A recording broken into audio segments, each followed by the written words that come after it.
While it's impossible to lose fat in specific areas of your body, you can get a flatter stomach by losing weight overall and doing core exercises that tone your stomach.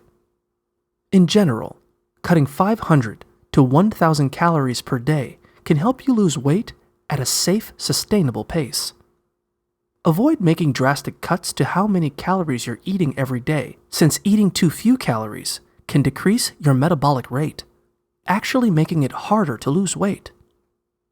Focus on eating a balanced diet that includes plenty of fruits, vegetables, whole grains, lean protein, and healthy fats, and try to limit salty and sugary processed foods, which tend to be high in calories and low in nutritional value.